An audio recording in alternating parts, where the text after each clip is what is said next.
कल मैं अपने कक्ष में था, सौधर्मेंद्र मेरे पास आए थे। मैंने कहा ढंग से डायलॉग बोलना, ये चिंदी हिंदी पढ़ पढ़ा के मत बोलना, 2 लाइन बोलना है। बोले महाराज आशीर्वाद दो। तो कल जब हमने सुना तो शायद देखा तो नहीं मैंने, लेकिन जैसे ही कोई कहता था कि महाराज हमारा नमन स्वीकार करो, स्वीकार है, हमने कहा बन गया सौधर्मेंद्र। ध्यान रखना क्या चिंदी ले लेके डायलॉग बोलते रहते, इतना तो तुमको याद होना चाहिए। जैन होना तुम, पीछे उमेश आएगा कान में बोलेगा, तुम्हारी आवाज में दम नहीं, उमेश की आवाज उसमें आ जाती स्पीकर में। ध्यान रखिए, इतनी सी नकल कर करके पास हुए हो क्या तुम लोग? विचार करिए, तीर्थंकर के चरित्र को पढ़ा नहीं है, तीर्थंकर को जाना नहीं है, तीर्थंकर को समझा नहीं है, इसलिए तो नकल कर करके पास होते हो। ध्यान रखना, ओरिजिनल डायलॉग बोलिए, जो भावना भगवान के प्रति बन रही है वह प्रस्तुत करिए। कई तो ऐसे वो पढ़ ही नहीं पाते। एक जगह तो पंचकल्याणक हुआ, एक विदेशी आदमी था, NRI था, विदेश में रहने वाला, उसको माता पिता बना दिया। अब उसको बोलना था कि जाओ सची, सौधर्मेंद्र बना दिया, जाओ सची प्रसूति का ग्रह से भगवान बालक को लेकर आओ। अब उसके बाप ने नहीं सुना प्रसूति का ग्रह क्या होता है। रात भर रटा, चिंदी देखी, चिंदी खो गई जबरदस्ती में, रखा तो यहां था, कहां भगवान जाने कहां चली गई। डायलॉग बोलना है, वो कह रहा जाओ सची नर्सिंग होम से बालक को लेकर आओ। जय हो तुम्हारे पंचम काल की। प्रैक्टिस करो, याद नहीं होता है, फिल्मी गाने याद हो जाते हैं। आज तक कभी तुमने सुना कि कोई गाने को किताब में लेकर याद कर रहा हो, पढ़ रहा हो? सुनते सुनते याद हो जाया करते हैं। ध्यान रखिए, तो तुम्हें ये सब याद हो जाता है, भगवान का चरित्र याद क्यों नहीं होता है? एक बात याद रखना, ये भगवान का वो पावन चरित्र है, एक बार जिह्वा पर आ जाए तो जिह्वा में अमृत घुल जाया करता है, कानों में चले जाए तो कानों में संगीत घुल जाया करता है। ये भगवान का चरित्र यदि 2 आंखों से देख लो तो इंद्र के 1008 नयन बनाने का पुण्य हमको प्राप्त हो जाया करता। ऐसा पंच कल्याणक प्रतिष्ठा महोत्सव हमारा कुछ नहीं है, हम बोल रहे हैं तो उनकी कृपा से। हम तुम्हारे इस कार्यक्रम में आए तो ये मत सोचना कि राजेंद्र जी ने, गणेश जी ने, धनपाल जी ने हमें बुलाया है। तुम्हारे बुलाने पे मैं आता भी नहीं। इरादे रोज बनते हैं, टूट जाते हैं, और नागफणी वही आते हैं जिन्हें बाबा बुलाते हैं, जिन्हें भगवान बुलाते। एक व्यक्ति को अपने इस जैन कुल में पैदा होने के बाद ज्यादा नहीं तो 16 पंच कल्याणक जरूर अपनी आंखों से देखना चाहिए। जो 16 पंच कल्याणक आंखों से देखता है उसे ही 16 सपनों का दिग्दर्शन भविष्य में हुआ करता है। भगवान के चरित्र को देखो, वह पद हमें प्राप्त होगा।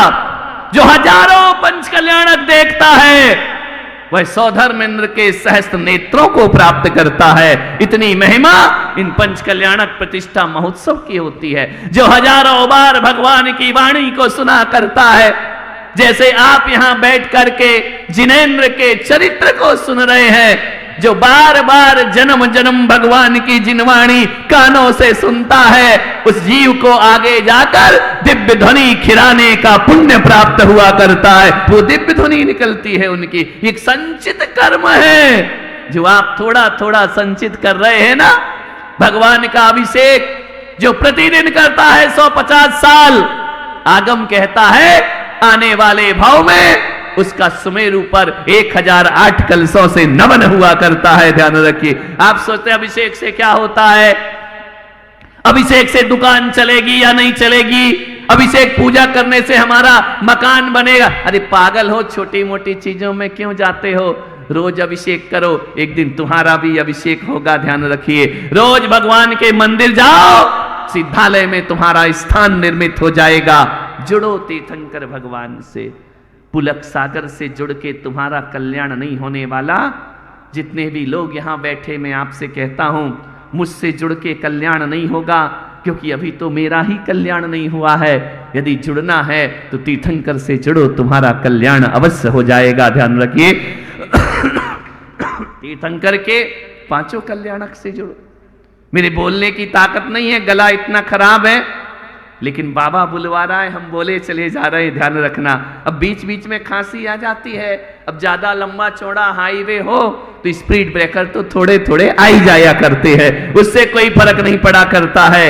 लेकिन जब तक मेरे जीवन में श्वास है, जब तक मेरे हृदय में धड़कन है, जब तक मेरे सिराओं में रक्त बह रहा है जिन शासन का, जब तक मेरे शरीर में कंपन बाकी है, जीवन की अंतिम सांस तक तीर्थंकर के गुण गाता रहूंगा, कहीं भी चला जाऊं उनकी महिमा का बखान करता रहूंगा, मेरा जीवन सार्थक होगा। ध्यान रखिए, इसलिए नहीं कि इससे तुम प्रसन्न हो जाओगे, तुम प्रसन्न हो या ना हो, मेरा आगामी भव सुधर जाएगा, कल्याण हो जाएगा। ध्यान रखिए, तीर्थंकर की यह वाणी, तीर्थंकर का यह स्वरूप, तीर्थंकर की यह महिमा, अद्भुत होते हैं तीर्थंकर। जो कल्याण करना नहीं चाहते हैं ना, यदि उनके निकट पहुंच जाए तो उनका भी कल्याण अपने आप होने लगता है। ध्यान रखिए, ये पंच कल्याणक प्रतिष्ठा महोत्सव, आप सब सौभाग्यशाली हैं या नहीं मुझे नहीं पता, लेकिन ये पंडित जी ने जो मुझे सौभाग्य प्रदान किया है, आदरणीय सुधीर जी मार्तंड की भावना रही कि यहां पर जो नागफणी में पंच कल्याणक हो, पुलक सागर के हाथों से यहां की प्रतिष्ठा होना चाहिए। उन्हें जैसे ही पता चला मैं बागड़ में वाड़ में आ रहा हूं, उन्होंने कोई और साधु नहीं मुझे चुना। मान्यवर, पंडित जी का सौभाग्य क्या है, आपका सौभाग्य क्या है, नागफणी का पंच कल्याणक करा रहा हूं, ये मेरे जीवन का परम सौभाग्य हुआ करता है। ध्यान रखिए, ऐसे पावन तीर्थों पर जाना, अतिशय क्षेत्रों में जाना, चमत्कारिक क्षेत्रों में जाना, जन्म जन्म के पुण्य का उदय हुआ करता है। ध्यान रखिए, यहां बैठ करके जीवन की धन्यता को अर्जित करें। मनुष्य रूप में पैदा हुए हैं, मनुष्यता अर्जित करना अभी बाकी है। ध्यान रखना, मनुष्य रूप में पैदा होने से मनुष्य नहीं बन जाता कोई, मनुष्यता को अर्जित करना है। मनुष्य संभावनाओं का पुंज है, अनंत अनंत संभावनाएं उसके अंदर हैं। वह अधोमुखी भी हो सकता है, वह ऊर्ध्वमुखी भी हो सकता है। मनुष्य में इतनी अनंत संभावनाएं हैं, वह आतंकवादी भी बन सकता है, और सही मार्ग पे चले तो अरिहंत भी बन सकता है। ये संभावनाएं तुम्हारे अंदर मौजूद हैं। एक जानवर से ज्यादा कुछ नहीं बन सकता है।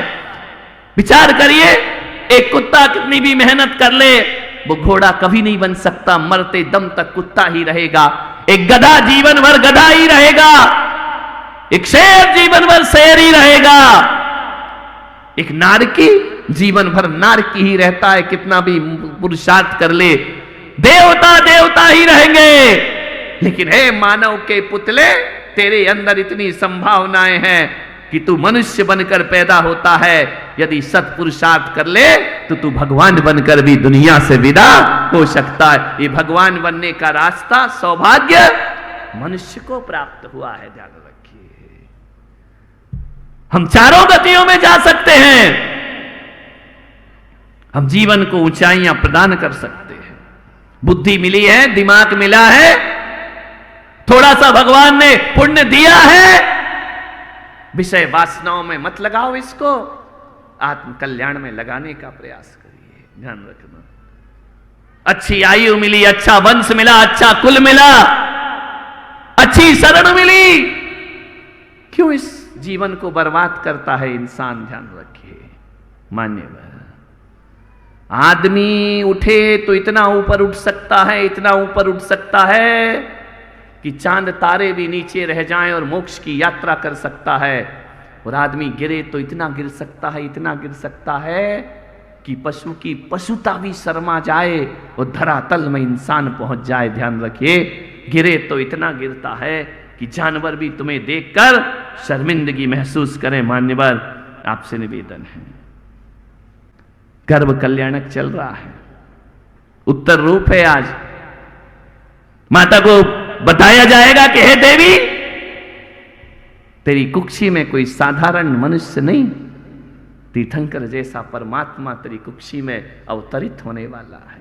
जब यह शब्द माता वामा देवी के कानों में पड़ते हैं ना, उसे लगता है कि जैसे आकाश ने धरती को आकर छू लिया हो। ध्यान रखना, उसके पुण्य की सराहना जैसे ही वह विश्वसेन से पूछती है कि मेरे सपनों का फल क्या है, हे देवी तू धन्य हो गई, तेरा नारित्व सफल हो गया, तेरी पर्याय सार्थक हो गई देवी, मैं तो क्या 3 लोक भी तेरे चरणों में नमस्कार करेगा, क्योंकि आज अंतिम रात में, अंतिम पहर में तेरे गर्भ में तीर्थंकर जैसी आत्मा का अवतरण होने वाला है। ध्यान रखिए, ये शब्द सुनकर वह नारी धन्य हो जाती है। आपका जीवन भी धन्य धन्य हो जाना चाहिए। कौन था मैं? किसी के लिए खाली सूखा भूखंड, तो किसी के लिए मुंबई से अहमदाबाद के बीच आने वाला सिर्फ एक जमीन का टुकड़ा। किसी व्यापारी के हाथ लगता तो हजारों की तरह एक और रिसोर्ट बन जाता। किसी बिल्डर के हाथ लगता तो लाखों और की तरह मैं भी एक टाउनशिप बन जाता। लेकिन मेरे भाग्य में करोड़ों में एक होना लिखा था। मेरे भाग्य में आचार्य श्री पुलक सागर जी का आशीर्वाद लिखा था। नरेन्द्रं फणीन्द्रं सुरेन्द्रं अधीशं शतेन्द्रं सुपूज्यं भजे नायशीशं मुनीन्द्रं गणेन्द्रं नमो जोनिहातं नमो देवदेवं सदा पार्श्वनाथं।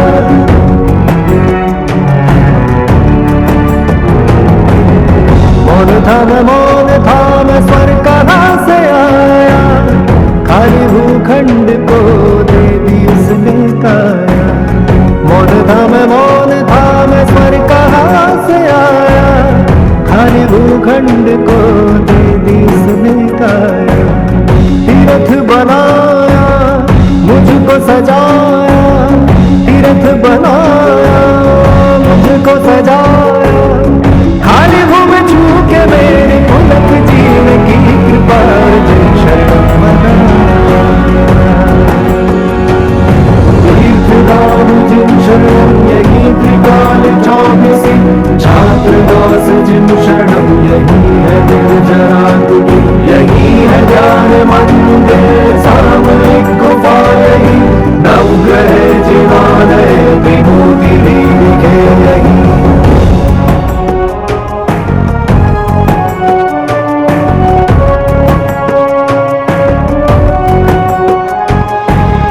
पुलक सागर को ये स्वप्न आया, खाली भूखंड ने उनको बुलाया। पुलक सागर को ये स्वप्न आया, खाली भूखंड ने उनको बुलाया। खोई हुई भूमि ने खुद को पाया, बंजर धरती पे पुष्प खिलाया।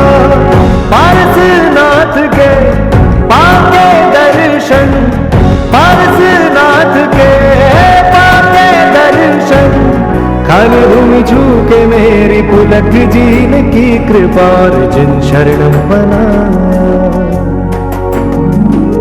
नरेन्द्रं फणीन्द्रं सुरेन्द्रं अधीशं शतेन्द्रं सुपूज्यं भजे नायशीशं मुनीन्द्रं गणेन्द्रं नमो जोनिहातं नमो देवदेवं सदा पार्श्वनाथं।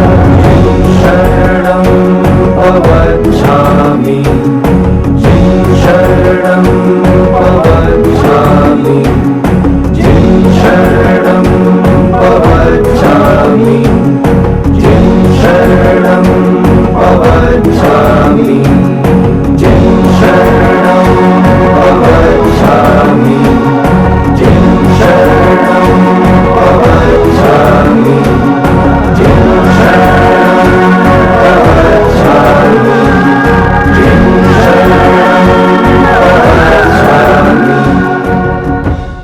कौन था मैं?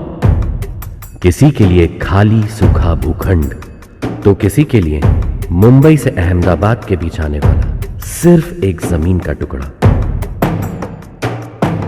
किसी व्यापारी के हाथ लगता तो हजारों की तरह एक और रिसोर्ट बन जाता। किसी बिल्डर के हाथ लगता तो लाखों और की तरह मैं भी एक टाउनशिप बन जाता। लेकिन मेरे भाग्य में करोड़ों में एक होना लिखा था। मेरे भाग्य में आचार्य श्री पुलक सागर जी का आशीर्वाद लिखा था। नरेन्द्रं फणीन्द्रं सुरेन्द्रं अधीशं शतेन्द्रं सुपूज्यं भजे नायशीशं मुनीन्द्रं गणेन्द्रं नमो जोडिहातं नमो देवदेवं सदा पार्श्वनाथम्।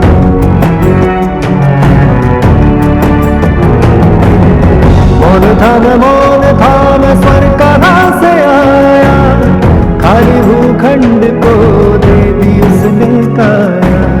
मौन थाम स्वर कहाँ से आया, खाली भूखंड को दे दी उसने काया। तीर्थ बनाया मुझको सजाया, तीर्थ बनाया मुझको सजाया।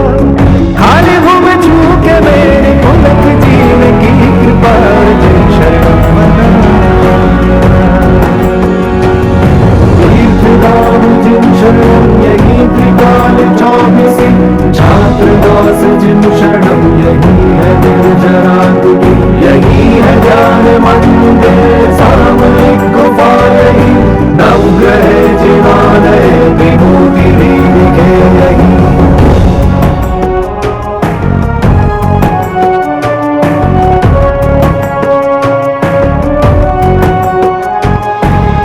पुलक सागर को ये स्वप्न आया, खाली भूखंड ने उनको बुलाया।